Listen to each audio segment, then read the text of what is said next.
नमस्कार। मुझे सुनने वाले सभी गणमान्य जनों को मेरा अभिनंदन। मैं आरिणी साहित्य समूह व उसकी कर्ता धर्ता डॉक्टर मीनू पांडे नयन जी का आभार मानती हूँ कि उन्होंने मुझे अपने YouTube चैनल पर अपनी लघु कथाएं पढ़ने का अवसर दिया।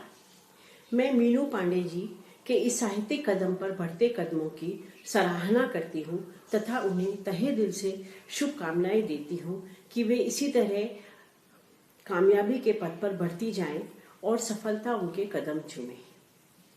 मैं मधुलिका श्रीवास्तव भोपाल मध्य प्रदेश से हूँ। साहित्य के प्रति मेरा लगाव काफ़ी कम उम्र से ही रहा है। मैं कहानियाँ व लघु कथाएं लिखती हूँ। मेरी रचनाएं विभिन्न पत्र पत्रिकाओं में समय समय पर प्रकाशित होती रहती हैं। मेरा एक उपन्यास अंतर कथा भी प्रकाशित हुआ है।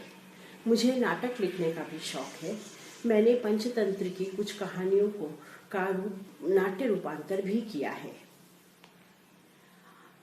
मैं श्री अरविंदो स्कूल भोपाल की संस्थापक सदस्य हूँ। अब मैं आप लोगों का बहुत अधिक समय न लेते हुए आपको अपनी 2 लघु कथाएं सुनाने जा रही हूँ। मुझे विश्वास है कि वे आपको अवश्य पसंद आएंगी। मेरी पहली लघु कथा का शीर्षक है उधार खाता। राजेश राजेश, प्रमोद ने आवाज लगाई तो राजेश तुरंत बाहर आ गया। क्या बात है प्रमोद, सुबह सुबह कैसे आना हुआ? अरे राजेश, चलो यार आज राहुल के घर चलते हैं। क्यों भाई, अभी तो नाश्ता भी नहीं हुआ है। अरे तुम चलो तो नाश्ता हम करवाएंगे तुम्हें। दोनों मित्रों ने स्कूटर उठाया और चल दिए।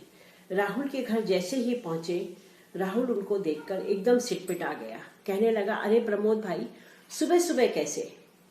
अरे तुम मुझे देखकर इतना घबरा क्यों जाते हो? इधर से गुजर रहा था तो सोचा तुमसे मिलता चलूं। यह मेरा दोस्त राजेश है, तुम नहीं मिले ना इससे अभी तक। राहुल ने बड़ी मायूसी से राजेश से हाथ मिलाया। फिर कहने लगा, प्रमोद भाई चाय तो पियोगे ना? क्यों भाई, सूखी सूखी चाय ही पिलाओगे? चलो ना, थोड़ा नाश्ता भी तो हो जाए। चलिए, वह बड़ी कठिनाई से बोला। तीनों मित्र चाय के ठेले पर पहुंचे और पोहे जलेबी का नाश्ता करने लगे। तुम क्यों नहीं ले रहे हो? राजेश ने राहुल से पूछा। आप लोग नाश्ता कीजिए, मैं तो सिर्फ चाय ही लूंगा। 70 रुपए का बिल बना। राहुल ने अदा किया और कहने लगा, अच्छा चलता हूँ प्रमोद भाई। अरे रुको रुको, कहाँ भागे जा रहे हो? मेरा EMI कब दोगे? दे दूंगा भाई, जल्दी ही दे दूंगा। अच्छा तो मैं क्या परसों आ जाऊं फिर से? अरे नहीं नहीं, मैं खुद ही दे जाऊंगा। अच्छा मैं चलता हूं, कहता हुआ वह निकल गया। राजेश बड़े असमंजस में था। यह EMI का क्या चक्कर है प्रमोद? कुछ नहीं यार, इसने मुझसे 3000 रुपए उधार लिए थे और 300 रुपए महीने देने के लिए कहा था। भाई अब मैं ब्याज तो लेता नहीं हूं, इसी तरह अपनी कुछ सेवा करवा लेता हूं। मैं तुम्हारा मतलब नहीं समझा। अरे भाई, उधार पर पैसे देता हूँ और ब्याज नहीं लेता, इसलिए कई लोग मुझसे पैसे उधार लेते हैं। मैं तो अपने पैसे उगाने के लिए पहुंच जाता हूँ। जो दे देता है वह भी नाश्ता कराता है, जो नहीं दे पाता वह भी नाश्ता तो करा ही देता है। अपना तो भाई नाश्ता यूं ही हो जाता है, तकाजे का तकाजा और नाश्ते का नाश्ता। हा हा हा हा, कहकर वह जोर जोर से हंसने लगा। धन्यवाद साथियों, ये थी मेरी पहली लघु कथा। अब मेरी अगली कथा का शीर्षक है क्षणिक आवेश। संजय अक्षय को समझाते हुए बोला, देखो अक्षय, शोभना का पीछा छोड़ दो, तुम्हें उससे भी अच्छी लड़की मिल जाएगी। तुम क्यों शोभना के पीछे अपना जीवन खराब कर रहे हो? पर अक्षय के दिल में तो बस शोभना ही बसी थी। सामने से जाती हुई शोभना का रास्ता उसने रोक लिया।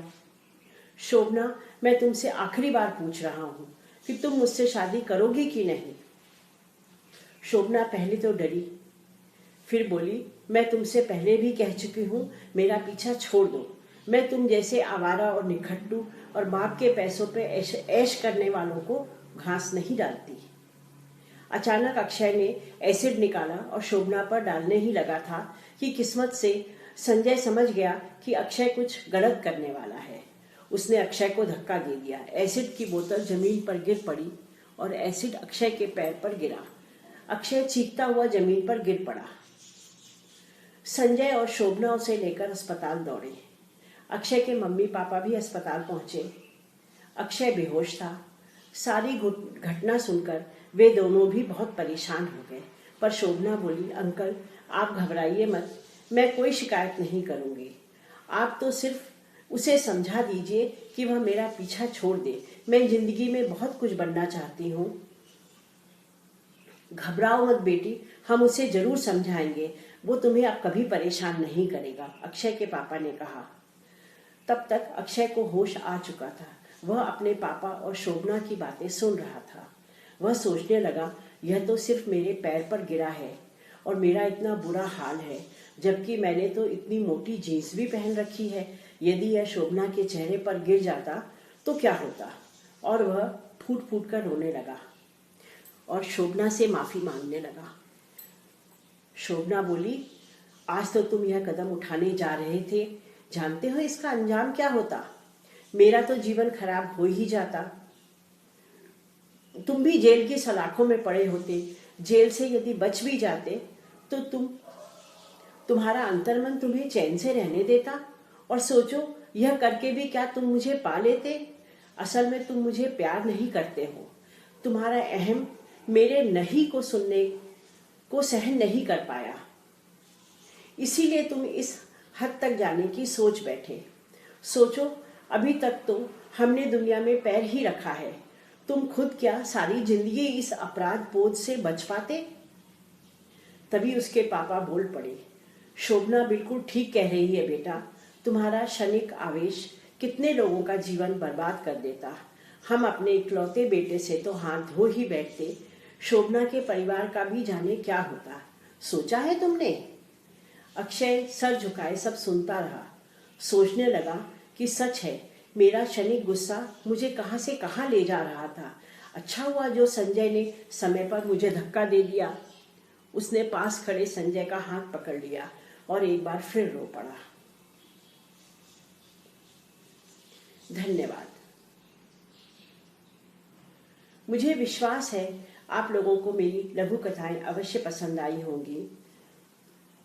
मैं आप सभी को नमस्कार करते हुए एक बार फिर डॉक्टर मीना पांडे जी को धन्यवाद करती हूँ कि वे ये मौका मुझे आगे भी देती रहेंगी।